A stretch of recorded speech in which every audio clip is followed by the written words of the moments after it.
Yeah, you know what time it is. Come brawl with them boys of the fall. Covered in gray and scarlet, massive, stiff arms to your jaw. We breaking it. We sick of seeing you clowns with the crown. We taking it.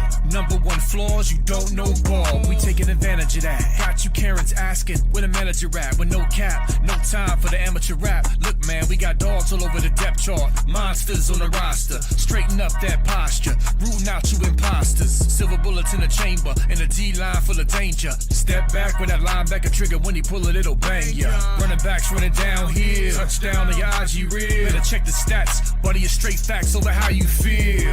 Whenever I speak, I'm giving you more balls than German Village, Short North, and High Street. And you know, the average Joe can do nothing with my flow. It's a waste, somebody please give his brother an I.O. Come on. I told y'all before, I need to feel y'all's energy. Stop sitting on y'all hands and get this place lit. Like I said, bring the energy.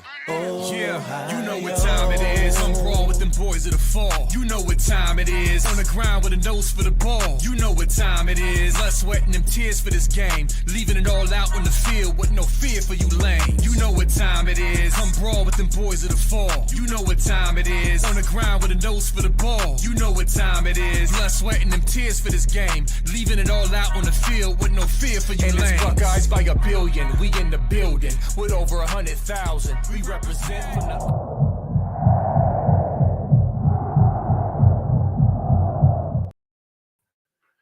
Yo, what's up, everybody? I miss y'all. I was out last week, spent time with the family for Easter and had a great weekend. But man, listen, I've been itching to get back. And what better get back day than a day after the freaking NFL controversial, crazy cats dropping left and right to the 13th round drama-filled draft, bro. Like, love it. What up, Stilly Matt? What's up, everybody?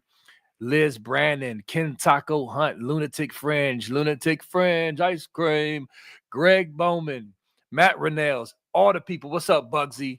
What's up, everybody, man? So glad to see y'all. Funky, I'm glad to see you too. Although we still talk during the week, it's still good to hop on here with you after 2 weeks, man. What's up? Yeah, no, it's been great or fine 2 weeks. We woke up again as national champions, B. Yes, Moses. So that's never a bad thing. And now we woke up as national champions and woke up having the most first round picks in the NFL draft this year.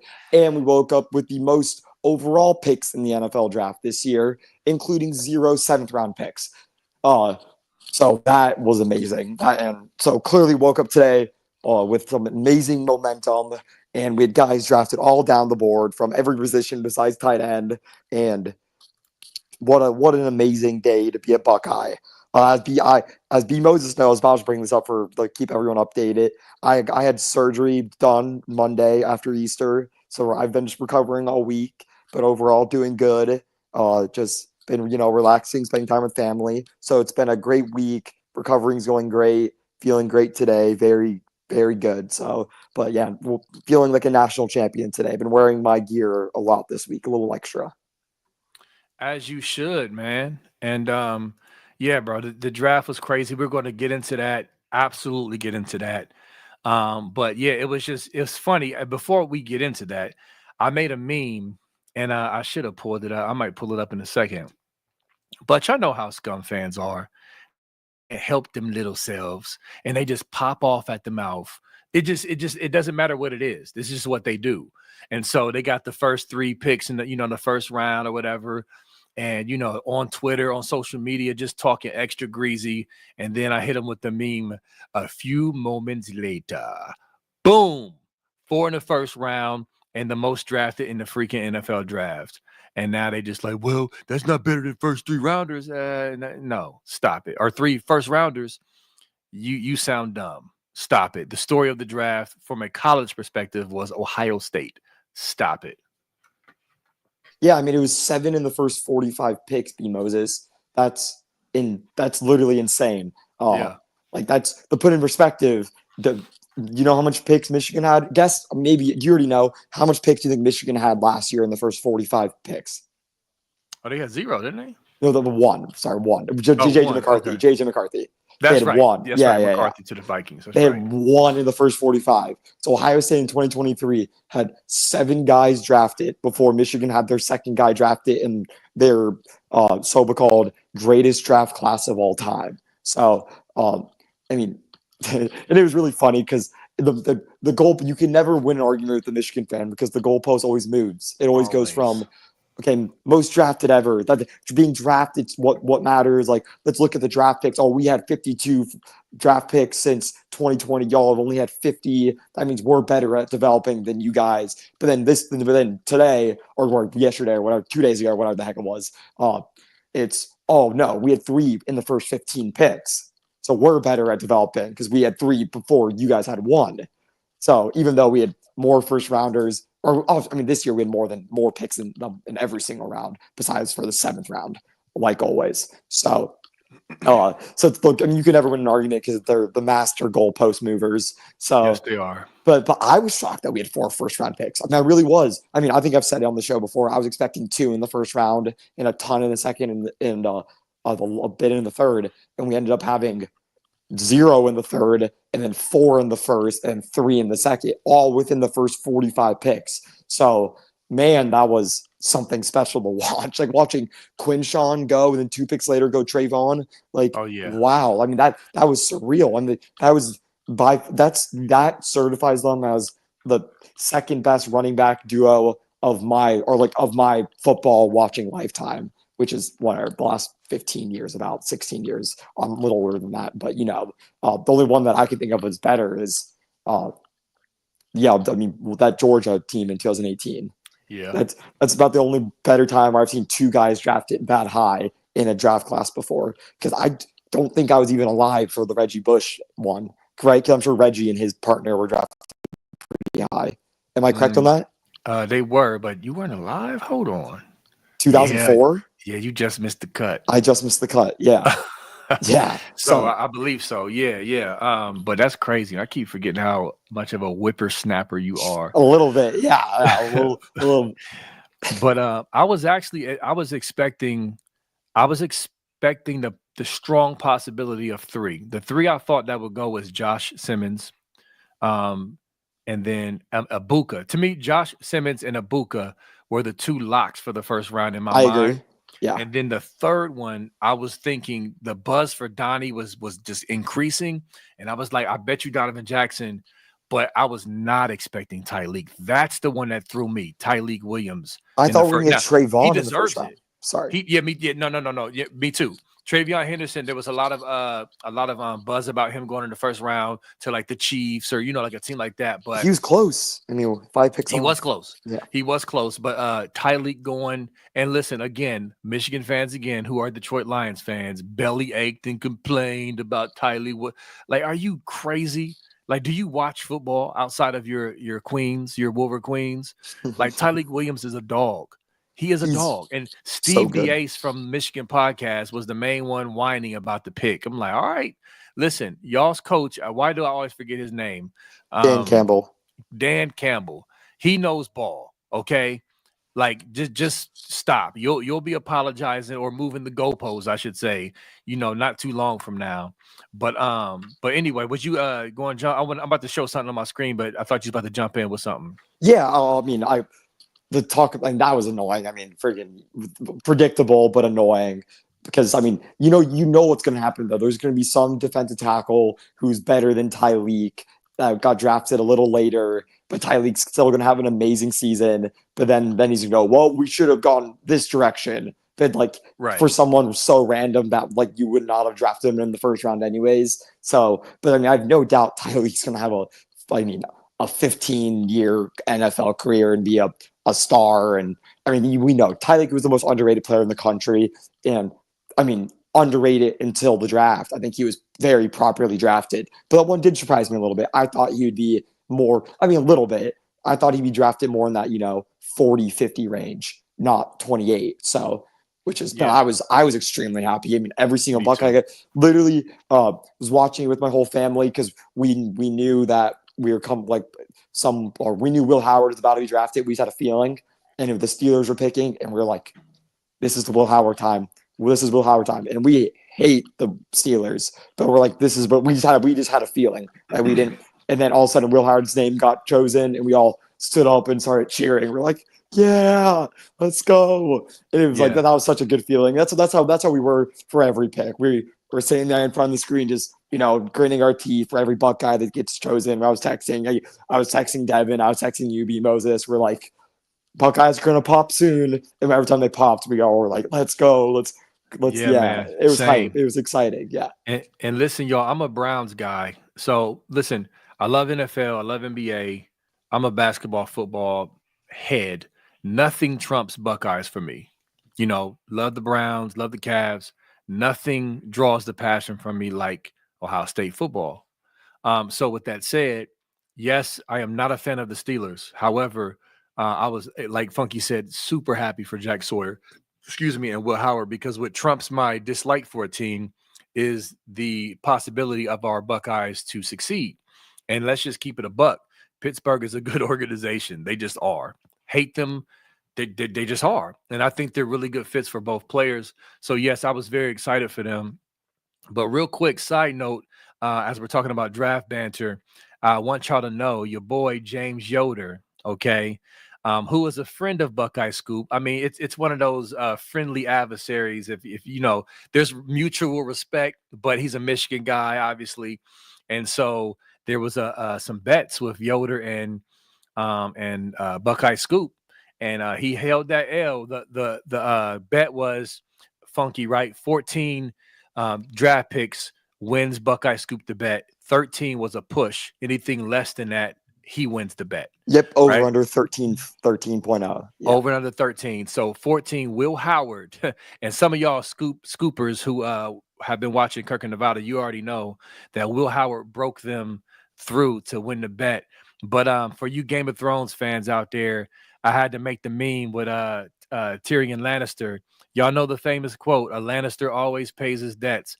So I gave some respect to James Yoder for paying his debt, after losing the bet. But to me, that was another little side story that I was excited about for him to hold an L to Buckeye Scoop. And there's more L's coming because there's more bets on the table and there's more L's coming, y'all. I'm going to enjoy every second of it. Yep, let's just say that bet hit nice and it hit the bank account nicely. B Moses, as a college kid, Sure. we appreciate it. Will never take money for granted. So it was nice. It was good, and it was so free. It was we had a what I would consider. I mean, we had 12 guys taken in the first, 13 guys taken in the first 5 rounds. Yeah. So the bet, we were never going to lose the bet. We didn't have to go past the 5th round, the draw. So that was the freest money I've probably will ever make. So yeah, no, absolutely. Yeah. So that was definitely fun. But real quick, before we go more into the draft, I wanted to make sure I shouted out Steve Powell. What's good, Steve Powell? Happy birthday, brother. Just wanted to show you some love. Hope you're having a fantastic day, fantastic weekend. We appreciate you. Buckeye Scoop appreciate you. And many, many, many, many more birthdays to you, man. Make sure you say something. There you go. I see you posted. There you go. Seth was picked up by the Bengals. Yeah, man. So shout out to you, brother. But we want to get into the draft a little more. And we want to talk about, and I kind of want to ask you, Funky, like who I'm going to wait to talk about the Browns as much because we're going to talk about Shedeur a little bit. But I want to know who had the best landing spot for a Buckeye. Now, we just mentioned Sawyer and Will Howard. Let's take them out. We already said that. Who outside of those two players had the best landing spot? System, fit, organization. What's your thoughts on that, Funk? And then I'll follow up. I think my favorites were Cody Simon to the Cardinals because I think he's a day one starter, and I think him in that organization now that has Justin Fry on it, and they also picked Denzel Burks. You can kind of almost throw him, and they also picked Will Johnson, who I can say a bunch of negative things about him, but one good thing I can say about him is when he's healthy, he's a dang good football player, and that's the truth. So I really like that spot for him on the Cardinals because I think he can get day one reps, and I think he's gonna make a huge difference. And but the second one that this might be a little underrated excitement, but I think this organization has proven over and over again that they can produce elite defensive linemen. I mean, they did it. It's the Rams. It's Ty Hamilton to the Rams because they Yeah. prove. And I'm not just bringing up. I'm not just I'm not just saying Aaron Donald, but of course now I'm blanking on the names. But they produced their starting defensive tackle they have this year. I think he was a rookie or maybe a second year guy. He's a stud. He's an absolute stud. And the Rams somehow just get it done. And I really like Sean McVay and really think they do it right there in LA.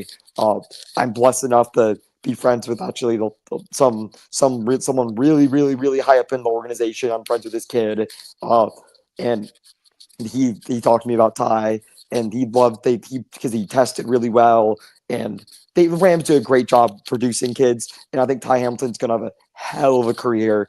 And they drafted him pretty high. I mean, 5th-round pick. Some people talk about Yeah. him going undrafted, so they drafted him good, and I think he can see playing time if he deserves it. Obviously, he's gonna have to work his ass off to get playing time in the NFL. But I really like that spot for him there because again, they're a good organization. They're good at producing defensive linemen, and they really like him. And I think he's a fantastic player, probably one of the most underrated players in the country. Yeah, no, that's a great analysis and perspective, bro. I agree. And I'm gonna zoom in on one organization, the Arizona Buckeyes. Good Lord. Have y'all seen their like you see how many Buckeyes are on that roster now? It's I crazy. I can't. Is it more? I'm gonna sound. Oh wait, I guess you're.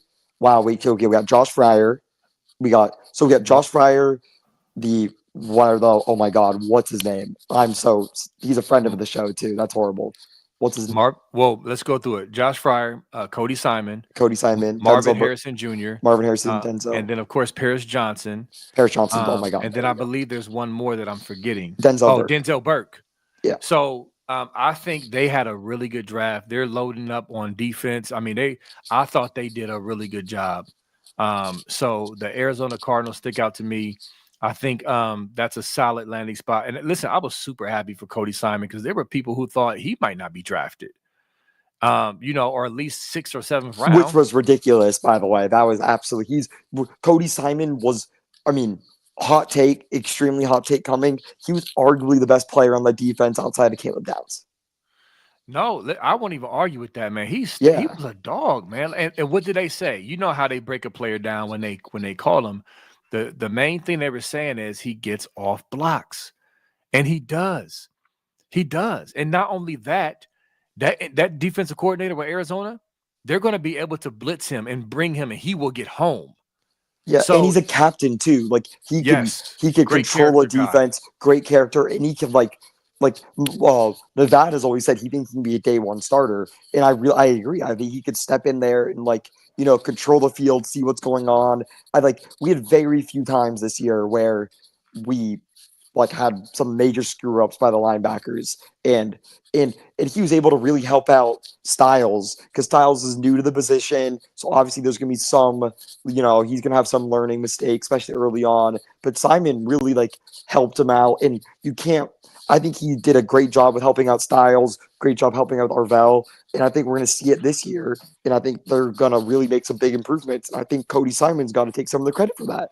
As a 6-year guy who's dealt with this stuff, he's a student of the game, and I think he's clearly a day one starter because he was drafted really high, early 4th round. So obviously people think he's an absolute stud, Yeah, no, absolutely. And another, I'm going to give these two players a tie. I think the Donovan Jackson to the Vikings in that offense is potentially a great spot for him. And then Josh Simmons to the Chiefs to protect Patrick Holmes when he's, fully ready to go healthy, I'm thinking he should be good to go by the season, right? He was out. He was injured. So. In the 4th week, week 4. But even if he's not, I mean, he's going to a great organization, a great offense. He's needed. I thought that was great. 2 great landing spots for him. And listen, let's give Donnie Jackson some more flowers. This kid sacrificed.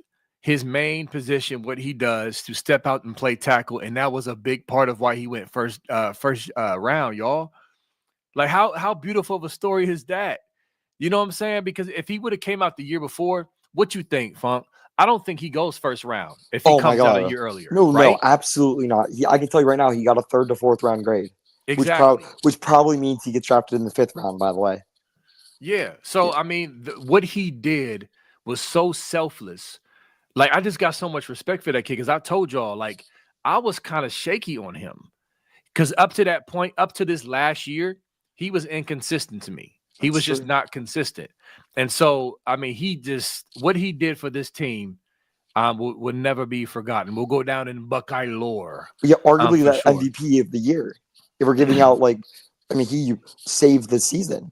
He Yeah, literally saved the season, and him making that was, oh yeah, I mean, kicking out the left tackle because he could have ruined his draft stock doing that, and he almost did. Week 1, his first time ever playing left tackle was against Abdul Carter. Like, are you kidding me? right. Like, Talking about baptized in fire. like That's craziness. yeah, and they make it out of that game alive, and then he was locked down since then. He struggled against Abdul Carter, but who wouldn't? And then, but since then, he literally was the best left tackle in the country. So, I mean, absolutely kudos to him. But I'm so angry that he ended up a Viking. Yeah, I'm yeah, so salty I because get it. a little bit of a Packers fan over here. So I mean, grew up a Packers fan, still am a Packers fan. Obviously, hate that quarterback on that team. You know, Mm. so seeing now, anytime if they have any success, if he has any success, I'm gonna be there, being, yep. Thank goodness he has Donovan Jackson protecting him, or else none of this could happen. So that's gonna be my go-to. But it's annoying 'cause I know Donovan's so good, and now I'm gonna have to, cheer for him a little bit. And if the Vikings are in the Super Bowl, I might have to, pull for my boy Donovan if there's no other Buckeyes on the Yeah. field. No, that makes sense. And then thank you, Lunatic Fringe. Baron Browning is in Arizona. Of course, Justin Fry is coaching there. I mean, like it's Buckeye heavy. And so yeah, I'll be keeping my eyes on them out west. That's dope, man. And Jordan Hancock to Buffalo, J Bags, sleeper. Like he's better than what he went. I'm not saying he was a first rounder, but I think he's at least a 3rd round talent. You know what I'm saying? I Wait, think sorry, who did you say? Jordan Hancock to Oh, Buffalo. you thought Jordan Hancock? I thought Jordan Hancock got drafted way earlier than I thought. I thought he was gonna be a 7th round or 6th. Or I thought he was a 6th round guy. Is this, to be honest with you? Yeah. Yeah, no, because what he went 5th, right? He went 5th, and Right. when it's funny, I texted Yoder when he got drafted, but he was the only one that was, because we had the 13 guys that I thought for sure would be drafted, and then it was and then Seth and Jordan were the 2 guys I wasn't sure about. So when Jordan got drafted before Denzel, I texted Yoder and I texted him because he was making jokes about Donovan Edwards or whatever. So I texted him, or it was something like Edwards gets past Ransom. Oh, obviously that line kind of hurts us, but he always makes jokes about it, so I want to troll him Yeah. back with it because I was like, me that for when Jordan got drafted, I was like, okay, the bet's done. Like it's over. Yeah, yeah, for sure. That was definitely a clincher. Like, it's about to pop. Yeah. But yeah, speaking of the other Donovan, I saw a meme that said from talking about Donovan Edwards from Michigan, from 5-star to Walmart greeter. I laughed out loud, bro. Like, No, so seriously, funny. bro. He was the biggest product of Connor Stallions out of any player on that team up north. Like, if we I want to believe look it. at, no, he was, because his biggest moments were these big runs where they're able to call the perfect play at the perfect time. Wonder why? Or, Right. yeah. And first of all, I don't even care. Like, maybe I wasn't there on the sidelines. Maybe that was nothing to do with Stallions. But you can't convince me that, like, there's no, for me, like, even there's no convincing me that Stallions didn't have something to do with it. Even if I could totally am wrong, but for me, there's just no way. It's too coincidental that they would call the perfect play at the perfect time in the biggest moment of the game, and then all of a sudden, a year later, they get caught with being proven that they know the signs of the defense and the offense. It's like, that And seems not a little only that, sus to me. he's been trashed to West. I Oh, mean, like he's been. exactly. So Mhm. that would explain it. But I mean, it is what it is. But I don't know, man. Because didn't he? Wasn't there a quote where he said he's like Barry Sanders mixed with some He's other. What he did he said he's gonna say? go. He said he's gonna go down. I'm not sure what he said, but I don't know what you're bringing up. But I know he said he's gonna go down as the greatest running back to ever do it. Yeah, yeah. So all right, hey, look, best of luck to you, young man. But No, hey, I don't agree with that. Beanbos is bad. I hope him bad I'm luck. being Yeah. nice. I'm being nice for the airwaves. Okay. All right. So and real quick, shout out to Bugsy's daddy. Happy belated birthday. I heard you had a birthday yesterday. Appreciate you as well. Appreciate all y'all. Listen, if you had a birthday within the last 365 days, happy belated.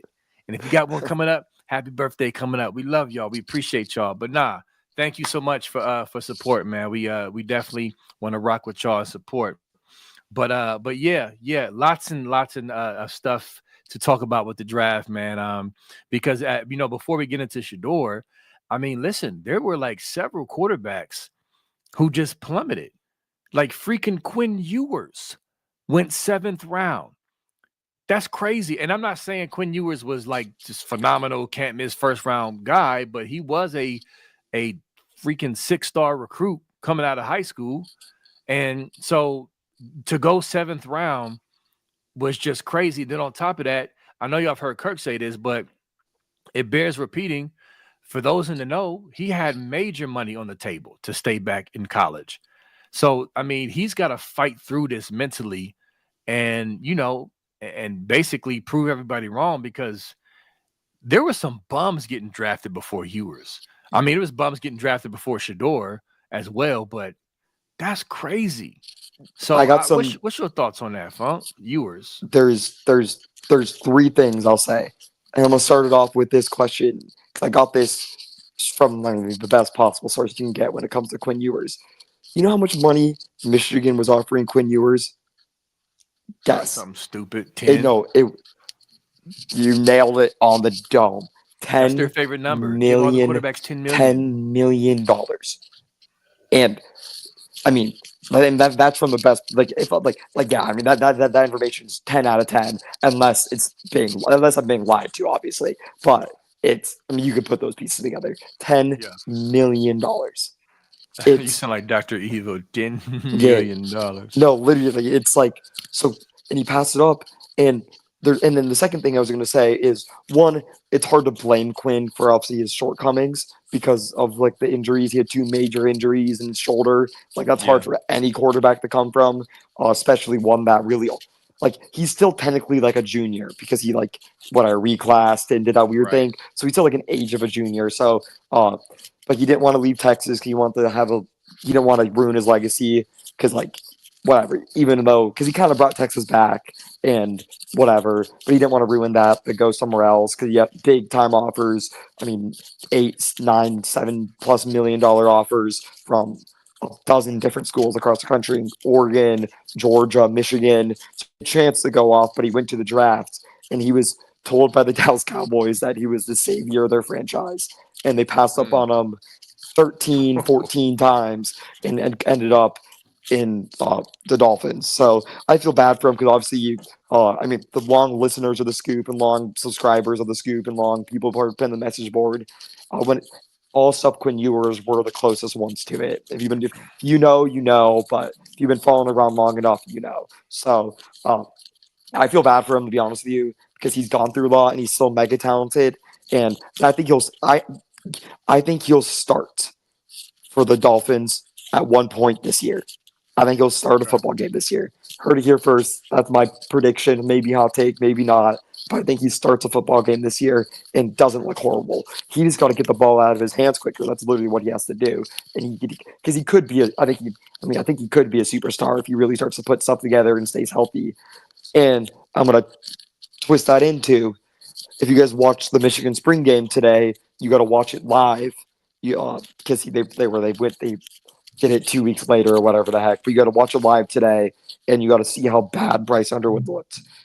And he's a true freshman. I get it. That stuff happens. But I mean, the reason why I'm not going to give him a break is because he's labeled as their savior and day one savior, not year two savior, not year three savior, day one savior. So I'm going to be judging him like I would any starting quarterback for a team that is supposedly supposed to be competing for a national championship or a college football playoff spot, you know? So, uh, and I'm comparing that because Quinn Ewers was a perfect recruit out of high school, B. Moses. Yep. 100 rating, perfect rating. So, and Bryce Underwood wasn't that. So, don't tell me that Bryce Underwood is some freak talent and freak talents can't bust because if Bryce Underwood has the same career that Quinn Ewers has, there's going to be I mean, let's just say that, in my opinion, would not be worth $12.5 million and definitely isn't worth 12.5 guaranteed dollars, by the way. I guarantee you, if Bryce Underwood has a great freshman year, there's going to be some big time payments coming from him from Michigan. It's going to be a whole Nico, Imamama, Leva, whatever situation over again.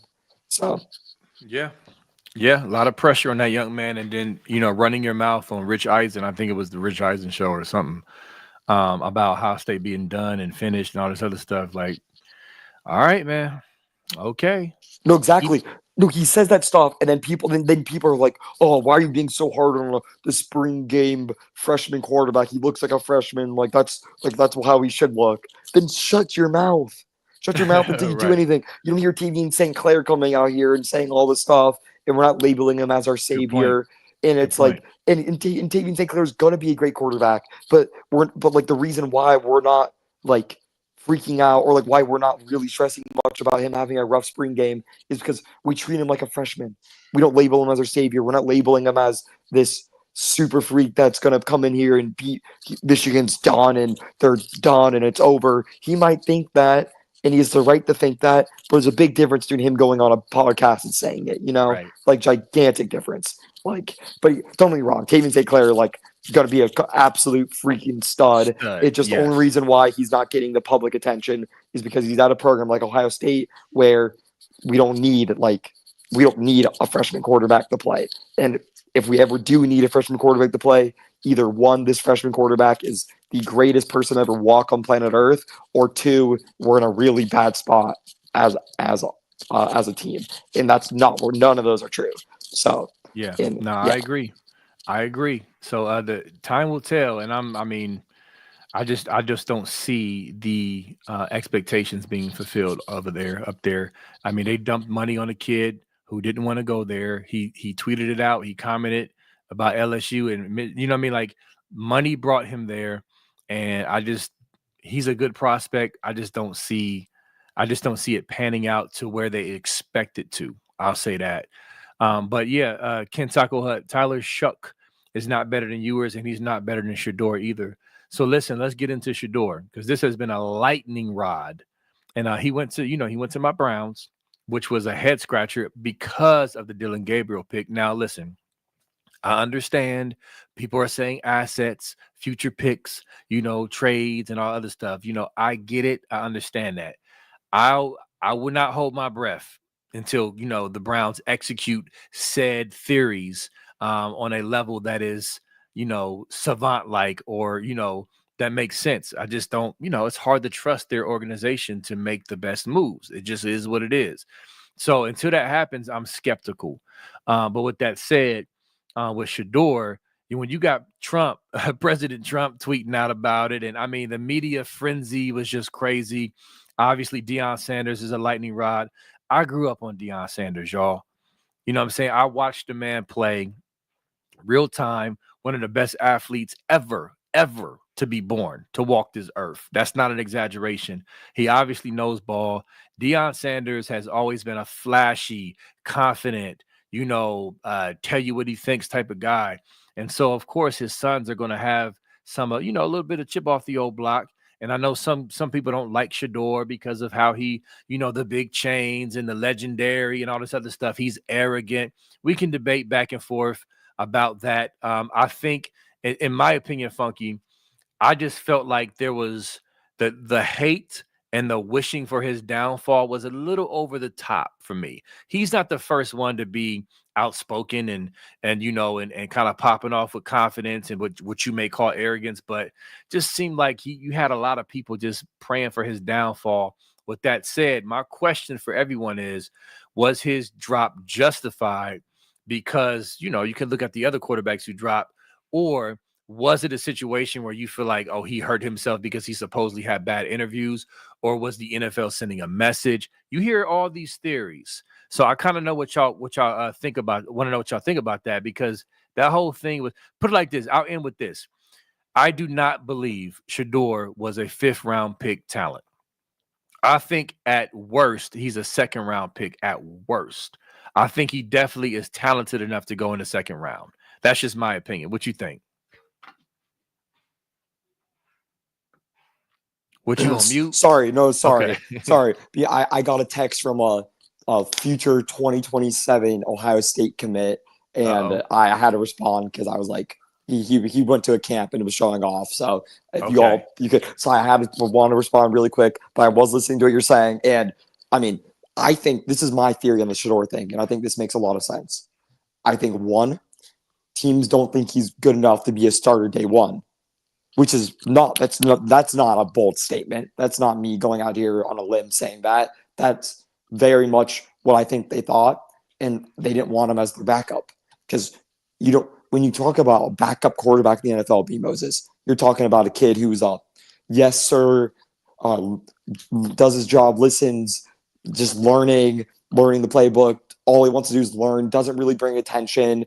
That's what you want from a backup. You don't want an attention-seeking, like media cocky guy who, this headline every week is going to be Shedeur Sanders, and he could be the backup or the 3rd-string quarterback on a team, depending on the team. Because I think a lot of teams had him at, not as a starting quarterback for them. I mean, as the majority of teams, you don't usually start as a first year. And I don't think teams wanted the attention. And I know he bombed interviews because, he bombed interviews. He didn't throw. He didn't run. He just did it like he did a Cam Ward type thing. But Cam Ward was good enough to kind of do that stuff. And even Cam Ward brought a lot more professionalism to it than what Sanders did. There's a quote. They did those trash talking between each other as a joke, and it was on video, and Shedeur posted it or whatever. And Shedeur asked Cam Ward, "Oh, why don't you do any music? Why don't you rap with me?" And Cam Ward said, "Because I want, when people look me up, I want Google to say professional football player. I don't want it to say rapper, YouTube, media star, football player. He wants it to be pro football player." So I just think Sanders had, a little too much on his plate. That wasn't enough football. And I don't think NFL thought he was good enough to start. And I think a lot of franchises don't want him as their backup quarterback. But the Browns saw him in the 5th round. And by the way, I love the pick by the Browns. Absolutely love the pick because it's the freaking Browns. We got to take a chance. He's a 5th round value guy. I thought he's good enough to be in the 1st round. And for God's sakes, I think he could start for the Browns. You look at the roster, freaking, is he better than Kenny Pickett? And Flacco, maybe, I wouldn't doubt it. That's not out of the question for me. Do I think he starts day one? No. But I think that's a great pick for the Browns because I think he got super humbled. I think now we're going to get the best version of Shedeur that we're ever going to get. I think the worst thing. Motivated Shedeur. Yeah, a motivated, hopefully less cocky Shedeur compared to what we saw. Imagine he's picked 3rd overall to the Giants. Now this kid just won quarterback of the year, just saved Colorado, got his jersey retired, got paid $10 million, and then signed a $50 million bonus, and now he's in New York, and he's labeled as the savior of New York. That's not what this kid needed.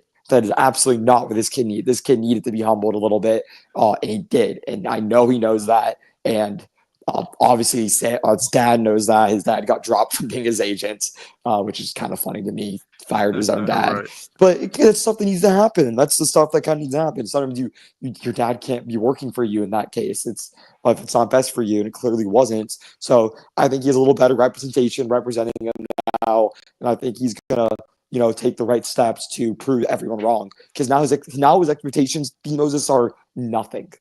His expectations are nothing. He was a 5th round draft pick to the Cleveland Browns.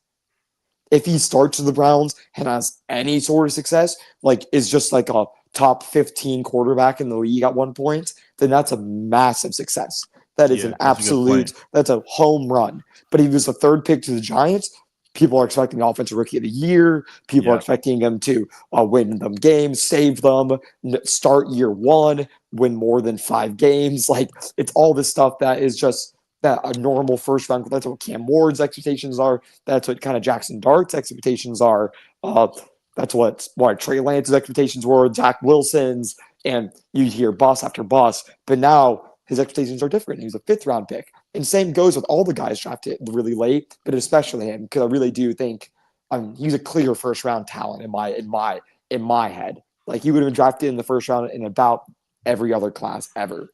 Just this draft class was one of the weirdest of all times when it comes to the quarterback position. So, but I think it was a perfect pick for the Browns, and I feel bad for the kid a little bit, but at the end of the day, I don't really, because he got paid in college $10 billion, and he's one of the most famous people on earth, or in earth as in football, as in America. So, like, it's, yeah. So it'll be very interesting. But I mean, the real question mark, I see people bringing it up, the Dylan Gabriel prick was, what the F moment?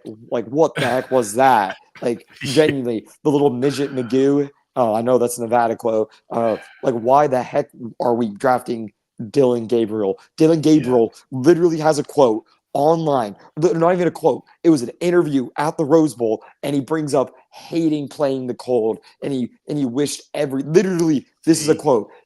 Where is it? It was like this is online. I'll post it. But it was something along the lines of, every stadium should be dorm or in a dome, turf field, perfect weather.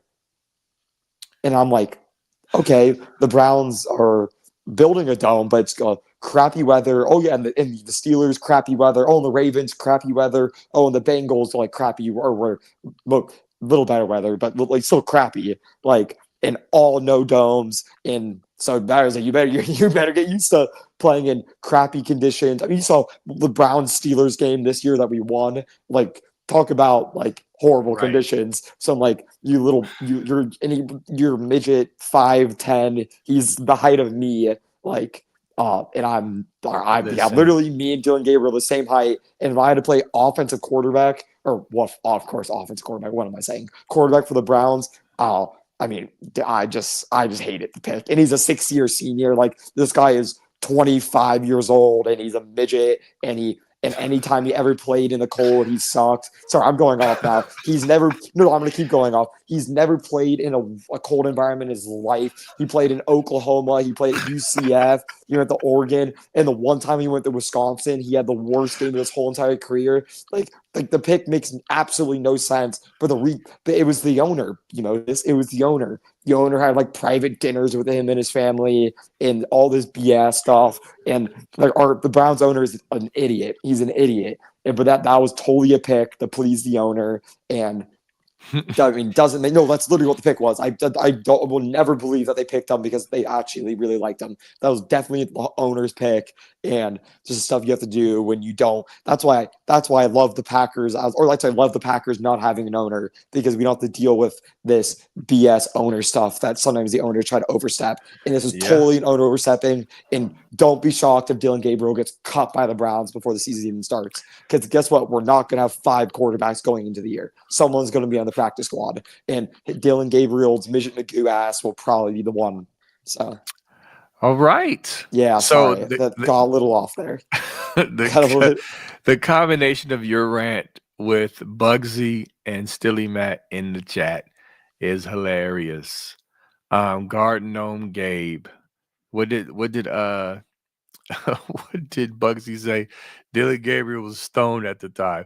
Like, bro, listen, he is the end, like Stephen A. Antithesis of, you know how he likes to say antithesis and bloviate. He loves those words. But anyway, he is the antithesis of the AFC North. Why would you draft him unless you're overthinking the room and say, I'm gonna bring him in as an asset and dangle him to teams who are just gonna give us picks upon picks for him? Okay, if that's your plan, fine. But listen, Dylan Wait, Gabriel. Go ahead. sorry, B Moses. Go ahead. Yeah. Like teams are really, really desperately going after a 5'10" quarterback who, like 5'10" quarterback who, like, again, can't play in the cold and like isn't mobile. So we're talking about a 5'10", or he's mobile, but not mobile. Like he's not Yeah. like he's mobile-ish. He's willing runner, but he's not more mobile than freaking Aaron He's not Rodgers or Lamar Will. Jackson. He's not Lamar Jackson. He's not even Josh Allen. Like he's less mobile than like them. So we're talking about 5'10" quarterback who's small, left-handed quarterback who you like doesn't even fit in a lot of systems. You have to change up your whole entire scheme and stuff. You have to have a good right tackle instead of left and all this other stuff and blah, blah, blah. So it's like just completely different ball game in that sense. So like no one wants Dylan Gabriel. He would have fell what? To the 6th round, 7th round? No, actually, no. I'm not asking. I'm telling. He would have fell to the 6th round or 7th round if the Browns didn't take him. Because think about it. Kyle McCord got drafted, and Will Howard got drafted in the 6th round, and Quinn got drafted in the 7th. And Dylan Gabriel is not a better NFL prospect than Kyle McCord or Will Howard is, and that's a fact. That's not a question. That's a fact. I've talked to enough NFL agents. I've talked to smarter people than me. I've watched enough NFL games to know that the 5'10" midget Magoo does not work, and it will never work. Yeah, bro, that was mystifying to say the least. I had no words for that. And yes, the Browns will brown, but I mean that was the worst Browns will brown that I've ever seen brown. The rest of the draft was fantastic, by the way. Like I want to underline that. The rest of the draft. Overall. Oh my god, they had it all. If you change that pick from him to whatever Xavier Watts, like the safety from Notre Dame, who I think was still available at the time, literally completely A+ draft. Yeah, because he was injured, so he fell there. Would have been fantastic draft. I really like what we did. I mean, obviously Quinn Sean, the tight end from Bowling Green, is an absolute freak of nature. I think he's a difference maker at tight end, which is very valuable now in NFL football, where you want to be able to run it and pass it and, play action game. And I think it'll be very helpful for a younger quarterback with Kenny Pickett or Joe Flacco or Shedeur. But literally that pick was mystifying. And so, that was the most Browns pick of all time. But overall, so very, very, very, very good draft. Wish we would have picked more Buckeyes, but actually, isn't there the Browns have 6 Buckeyes on the roster actually? So I'm right, yeah. But they could have plucked a couple. Like somebody said, Hancock would have been a great fit for the defensive scheme. Oh, for sure, Sawyer, I know he's a better fit at Pittsburgh because of the 3-4 they run, but still, you still could have used him. But anyway, so Bourbon Brent, thank you for the $2, brother. Damn, it feels good to be a Buckeye. Yes, I agree. Indeed. It's a beautiful thing. Basically dominating the draft and coming off a national championship. The recruits are just swooning. I mean, they're just, oh my God. Like I got, what I'm saying? It's just overload. And I love it, man. I love it. And then somebody asked in the chat, and listen, I don't, it may be too early. I'm sure there's a mock draft out there to see how many we may get. But remember, there's going to be guys who step up and say, oh, where he come from? Like 4 or 5-star kids that this, coming up the depth chart. So we really don't know in full what we're expected to get drafted next year because we got some studs who are lying in wait. And also I have to add that next year is probably gonna be a little underwhelming picks for the Buck. A little underwhelming we're gonna have this year. We're gonna have 2 first rounders next year for sure. 100% would bet $1 million on it in Carnell Tates and Caleb Downs. Then you have Styles and Iggy, who I think are going to be drafted 1,000,000%. But they'll have to, they could be anywhere between the 1st round and the 5th round, depending on the year they have, obviously. But they're for sure drafted. That's 4 right there. Then Ethan's for sure drafted. That's 5. But you got to remember the rest of the guys they can return next year. They could choose the return, and I think a lot of them are because I think a lot of them are going to want to be a part of this Buckeye team in 2020. I'm telling you right now, like maybe I'm wrong. Maybe a lot of these guys want to chase the bag in the NFL and have great seasons and can be drafted in the 3rd, 4th, 5th round and really want to do it. But I'm telling you, I think there's going to be. This is a long-term prediction, but I think there's going to be a big push for that season, and you're going to have guys like Jermaine Matthews, guys like these thirds are. It's hard for me to remember the years sometimes because like Brandon Ennis or just third guys who are eligible this year who might have extra eligibility. You can look at the offensive line, and we're starting 3 juniors this year. Yeah, no, everyone's eligible in the offensive line to go this. Yes, everyone's eligible because the redshirt sophomore. Yeah, then 2 and then 3 redshirt. No, yeah, redshirt sophomore, redshirt junior, redshirt junior, redshirt junior, and then Ethan. So they're all eligible for the draft, but I think this is really early, but I think a lot of them are going to stay and, make that national title push for either a 3P or a 2 and 3 years, because again, they want to be part of that Julian Sayin, Jeremiah Smith. Man, that team could be special. I'm sorry. It's hard not to talk about it. That is going to be, whew, I'm excited. And I'm really excited to watch. I want to add this too. We never talked. Oh my God. We have not talked about these 2 players yet. Quinshawn and Trayvon. Quinshawn to the Browns. Love the pick, obviously. Love it. I have 2 things to say about it. One, love the pick because I think he's a great fit for the Browns because I think he's good for the AFC North again. Like he's not I think, in between the tackles. Yeah, in between the tackles. Imagine tackling him in the cold. I personally would not want to do it. And he could be a workhorse. He proved it. But to add on to that, they draft Dylan Sampson from Tennessee, who I think is a great player, really underrated. So him and Dylan Sampson are going to be dogs together, and they're going to be able to, split carries with each other. Obviously, Quinshawn is the higher pick, and he'll probably be the workhorse. And that'll be great. And I think the Browns are going to, make a push this year to run the ball and get these guys involved. And that's always because you got to remember these running backs have short lives. So if you're not starting year 1, you're kind of screwed. That's just the reality. And he's going to be starting year 1, and that does bring up the big thing. The Browns kind of did a big FU to Nick Chubb.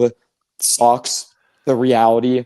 That's kind of what happened. The Chubb era's ending. The Chubb era ended really because they drafted 2 running backs that, again, they're short. Their lives are short, so you're gonna have to play them year 1. Sad reality. Do I kind of like what the Browns did? Look like picking Dylan Sampson and Quinshawn to replace him. Yeah, but it does hurt a little bit. Obviously, you love Nick Chubb, a Cleveland legend forever. But that's just the reality of it. And Henderson. And then Henderson, there we go. Henderson with Vrabel, and they picked a star tackle, really going to make the presence to, run the ball more this year, build up that offensive. They built their offensive lineup this year. Mike Vrabel knows Trey Henderson better than, any really NFL head coach there is out there right now. Yeah. So very excited about Trayvon being part of them, just because I trust Vrabel with my life. So I think they're going to be able to get him the ball in space, and I think he could really be, I think he's going to get the ball a lot there, and that's good. And that's all. Use him. And that's what I want to know. I want to be used, bro, because and I want to bring this up too. Blake Corum would have not even played a damn snap for the Buckeyes in 2024. He in the NFL. No, the NFL proved that. So Michigan Hall of Famer, Michigan.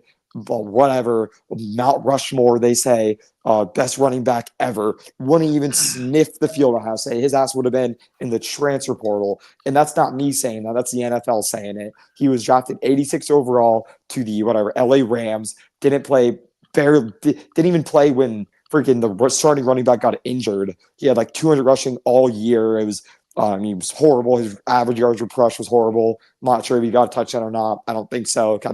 I remember hate watching, and he had 2 opportunities on the 1 yard line and missed both of them. Is it was his fault? Probably not, but it doesn't matter. I was happy watching him fail. And he was one of the 86 overall picks, while Quinshawn and Trayvon went 36 and 38th. That's pretty much a first round pick. Pretty much.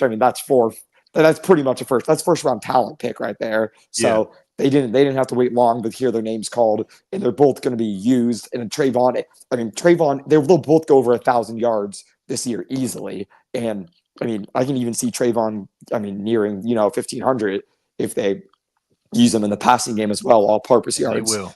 And they will. And I think he's going to be really good, especially with Drake May, younger quarterback. They're going to be running more screen passes, getting him in space, because Trayvon's going to be, let's just say I'm drafting him in fantasy football. So if we do a scoop fantasy league this year, just know Funky Buck is drafting Trayvon and Quinshawn because, maybe because I'm biased, or maybe because, But you're smart too. So here's Smart. the real question. What's the over and under of how many players in the locker room Travion gets baptized? Oh no, that's the thing too. It's like Trayvon's such a good teammate and such a hard worker. Like if you have any doubts, Trayvon's gonna the only question marks I have is like his ability to stay healthy. But even that, if you look at his injuries, they're not like knee injuries. They're like Right. broken ribs. So it's like That how the was hell a are you freak supposed? accident That's like a freak accident. So like that stuff really won't happen. So I'm not too worried about that. Obviously a little bit because it's hard not to be. But overall, if they stay healthy, which is always a worry with any running backs, they're going to be great. But I'm really happy for them because they're going to be workhorses. They're actually going to play. They're going to be contributors. And we're going to compare because I'm going to do this because it's going to be a propaganda machine for me. I'm going to compare what Michigan's 2023 class did as rookies to what Ohio State's 2024 class did as rookies. And I'm telling you all right now, it's not even going to be comparable. Not even a single bit. It's going to be, we're going to see where there's going to be, we're probably going to get, we're going to get at least 15 guys on NFL rosters this year, easily, at least 15. I think Josh Fryer and G. Scott have a good chance to, prove themselves and really make a roster. They'll for sure make a roster for at least, a week or two probably, or they'll be practice squad people, I assume. And they'll bet you they'll make a roster for whatever. They'll get called up for a game or two. But those 15 guys, 14 plus Seth, are going to be in the NFL on rosters, making and actually playing. They're going to be there playing, which is, that's good. That's really good. They're actually going to be very productive. If you look at I'm not sure if I showed you this stat or I posted about it or I talked about it. Guess the top 5 schools with the most rookie snaps in the last 3 seasons, by the way. So this is the last 3 seasons. So since 2022, the most snaps taken as rookies. You heard it? No, I haven't. Yeah, hit me with it. Okay, let's just guess. Let's do some guessing game. Guess number 1. You said the most snaps for rookies in the past 3 seasons. Yeah, the past, or 2022, 2023, 2024. Yeah. Oh, number 1. I know we're one of them. Ohio State's one of them. I don't know if we're number 1. Ohio State's one of them. Ohio State's number 3. Okay. There's 2 SEC teams above us. Alabama's number 2. And then I'm going to go LSU. No, Georgia. Georgia's number 1. Georgia. Why'd I say it? Yeah, I should have said Georgia, of course. Okay, and number 4. Number 4 is a Big Ten team. Penn State. No, how I haven't said Michigan. Let's just say that right now. After they just had after they had 13 guys drafted, and then guess who number 5 is?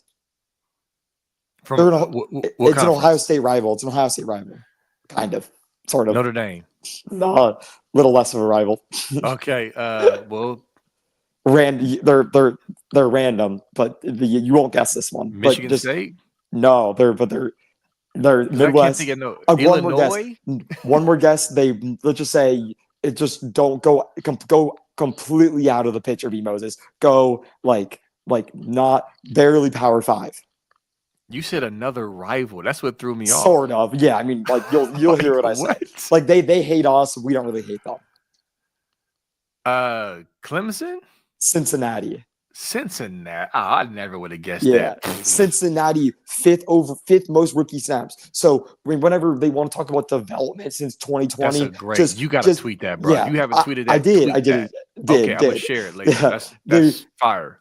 Cincinnati has more rookie snaps since 2022 than Michigan. So, like, their players may get drafted, but they damn ain't playing because Cincinnati's owning them, That is a great stat, bro. Like, I gotta post that on my Facebook page, Buckeye Sports Talk with B Moses.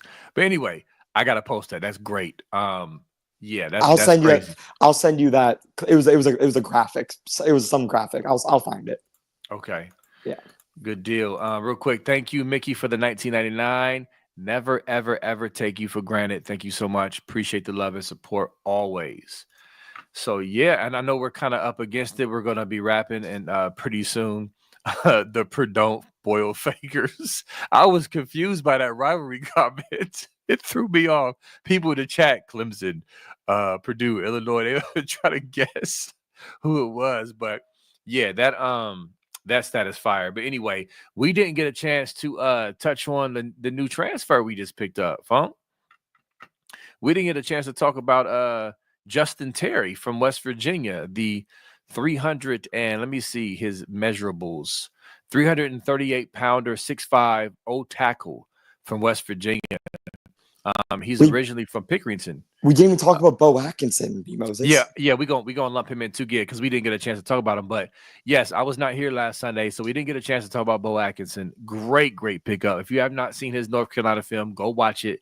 He is a really, really good talent. He's going to be heavy in the rotation, if not start. He's really good. So we got him coming in, and then of course there's still stuff cooking behind the scenes with other guys. And then of course we got this young man who is a really good sized kid, has pretty good looking film, who's coming back home to be a depth piece and maybe crack the rotation one day, man. I love it, man. Kirk mentioned this the other day, how the good thing about the portal is kids who Ohio State didn't take or couldn't take or wasn't quite ready to take, now went and cut their teeth somewhere else, and now they're back. And so I love this for the depth of this O-line. And to me, the O-line went from a weakness, a perceived weakness, to, oh my God, we suck, worst O-line ever. Now we got depth, we got talent, top to bottom. It's crazy. You got something on that? Yeah. I mean, I loved getting Ohio kids. I'm going to get a big kid from Ohio who clearly earned an offer. I mean, we weren't just giving out offers to anybody. So clearly earned his offer somehow.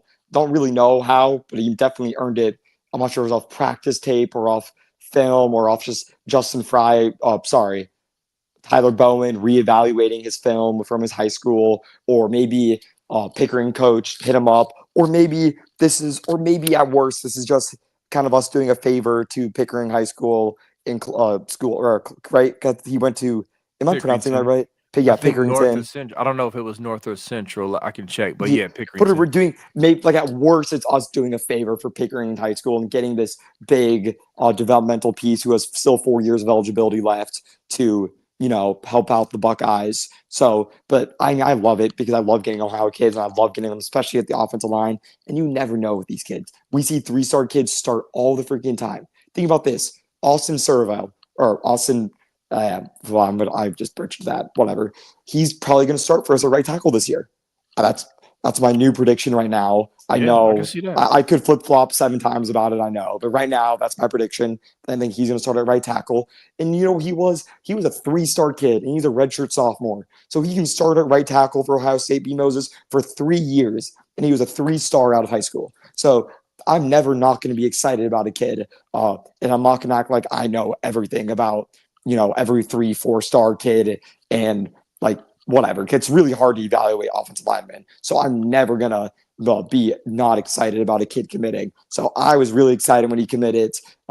Great news for the Buckeyes. We were definitely looking for some offensive linemen. We still are. And there's still some guys that haven't committed that I think might. It just depends what they want, because again, their role's not going to be to play. The role's going to be to practice for a year or two and then maybe play.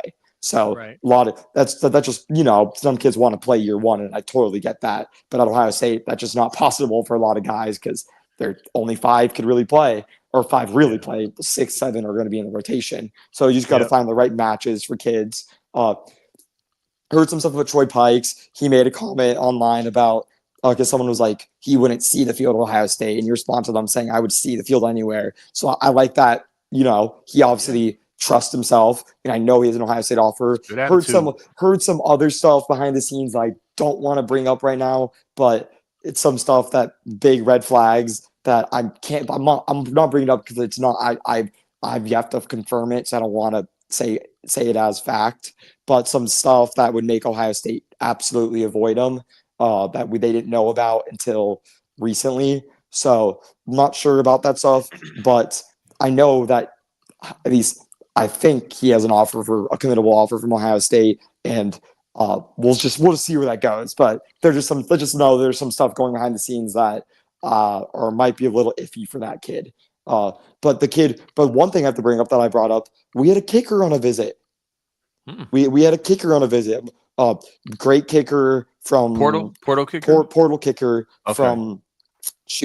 from somewhere. He missed. He was. I'm pulling from the top of the noggin right now. He was 14 from 16 from field goals this year. He missed 2 field goals between 30 and 39. He was 4 for 4 from field goals 40 to 49. He missed 2 from 30 to 39. He made all 4 of it from 40 to 49. Oh my God, right? Am I saying these words correctly? Sorry, it's a lot of numbers. And he was 2 for 2 from 50 to 59. Sounds pretty good to me. So he was good, and I think he missed 1 extra point. But again, I didn't watch these extra points. So like, who freaking knows what counts as a miss or what the heck happened. Right. But on the online, on the ESPN thing, he had like one, it was like 41 for 42 or whatever. But a good kicker, and he was at Ohio State on a visit. Don't know what that means. Truly don't. Does that mean we want him? Does that mean he just here visiting? Does that mean he was going to get the starting job? Don't know. I don't know. Just that's always kind of a topic, special teams. So yeah, that's we'll see on that. We'll see on that. Yeah, we need to go on a good run of consistent good kickers. Hey, Ohio State, that's true. Sorry, I'm gonna cut you off. I'm sorry. Ohio State, when they come to the portal, are very secretive. Like, they're very secretive to the point where I had information of Max Klare becoming a Buckeye, and literally no one else on the internet, even like that wasn't even really even a rumor for 3-4 days until all of a sudden he committed, and it was kind of out of nowhere. B. Moses. So these kids, Ohio State keeps it well under wraps. So yeah. I would not be shocked if we just wake up one day and it's like 3 guys committed. Like that would not shock me at all, because they're keeping it under wraps. They don't want, they're doing a good job at respecting the players on the team while respecting the guys in the portal, while, and keeping it a secret somehow, which is really strange nowadays, because there's a really, that's why that Max Klare stuff was kind of shocking. It's like, I was told he's committing, and I was very confident in it, and this information is great. And I was like, he's committing. But no one else picked up on it until he committed. And all of a sudden it was like, wow, nailed that one. You brought up Max Klare. I'm going to tell y'all, listen, me and Funky have been all over this. Obviously, Funky broke the news. Funky had it first about Max Klare. But we've also been telling y'all, this dude is a dog. I talked to someone on the staff today. We were talking about the receivers in this receiver room being really good, obviously. But that staffer said Max Klare is a dog. Like, he made a point. Like, he wasn't saying the receivers weren't good. Obviously, we all know that. But he made a point to say, hey, but Max Klare. You see what I'm saying? Like, I'm telling y'all, don't sleep on Max Klare, the tight end from Purdue. He is a dog. He is going to be a difference maker this year, because we're going to give so much attention to defensive coordinators for our wide receiver core. He's going to split the seam. We're going to do tight end screens with him. We're going to leak him out so much. I mean, he can do it all. I'm telling y'all, this offense is going to be awesome with a capital A, baby. I'm telling you. Yeah. I'm going to reiterate what B. Moses said, and I might even just repeat it. He is going to be so good. Someone asked me for a player comp for him, and I said, who the frick did I say? It was the Lions tight end right now. And I stand by that. What's his name? Oh my gosh. Someone bring up Lions tight end star. I mean, great player.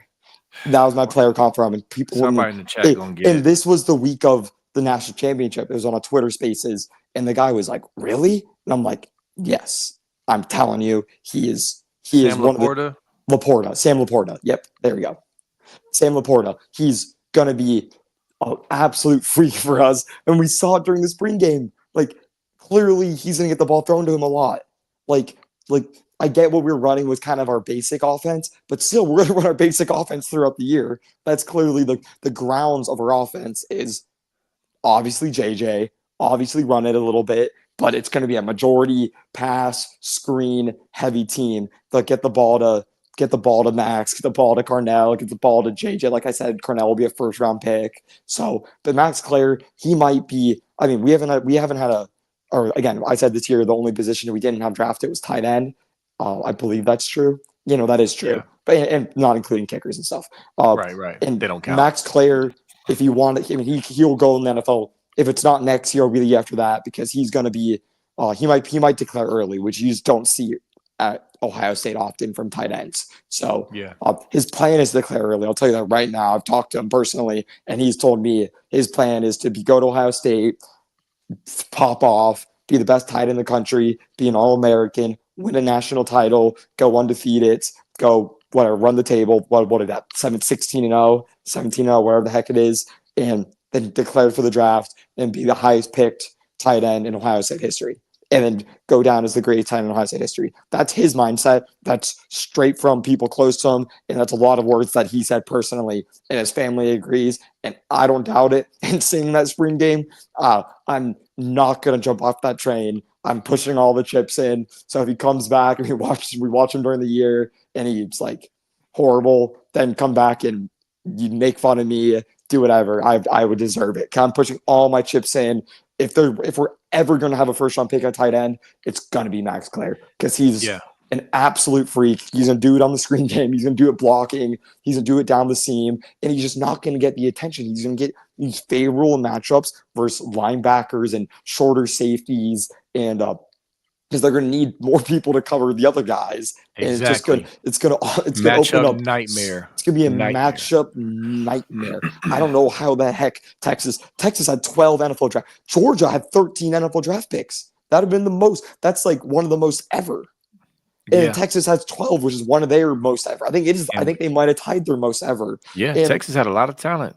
A lot of talent, and they had a lot of guys signed, and they only had one guy come back that was like, up in the air. We had two guys come back that was up in the air. So people that say we lost a lot of talent, man, Texas lost a ton too. And I get they have the big name Arch coming back and that good defensive end that they have.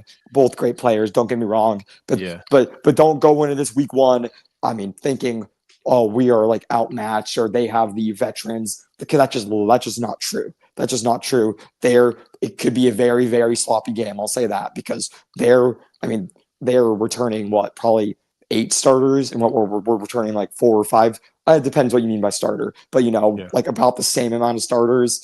And then, but you also add that we're going to be here in Columbus while they're going to be on the road. It could end up being a very sloppy 1 versus 2 matchup, or it could go down as a greatest game. But one thing I can guarantee you is that week 1 match is going to mean jack nothing by the end of the year, because I guarantee you Ohio State and Texas are going to be there looking at each other, or at least, be on the same path of a national championship run. And don't be shocked if we see a rematch part 2 in the national championship game or in the playoffs, because both teams are going to look completely different from week 1 to week 15, 16. So just be prepared and be patient, and it's going to be great. Amen. Listen, we gotta go. We up against it at 7:14. Right, Nevada and Kirk are about to hop on. We did not get a chance to shout out Emeka Egbuka. Oh my God. I've been trying to get to it, but I kept forgetting. But great pick. Somebody asked if he was a great fit for the Tampa Bay. He's a great fit for every team. Perfectly like, Tampa Bay. Yeah. That was a great pick. Great locker room guy, all that stuff. So shout out to Emeka. We're gonna head out so y'all can take a break or not take a break, transition right into Kirk and Nevada. But love y'all, appreciate y'all, and we will be back next Sunday. Yeah, and we'll talk more Buckeye football and whatever happens between now and then. All right. Let's go Buckeyes. Love y'all. Peace. Go Bucks.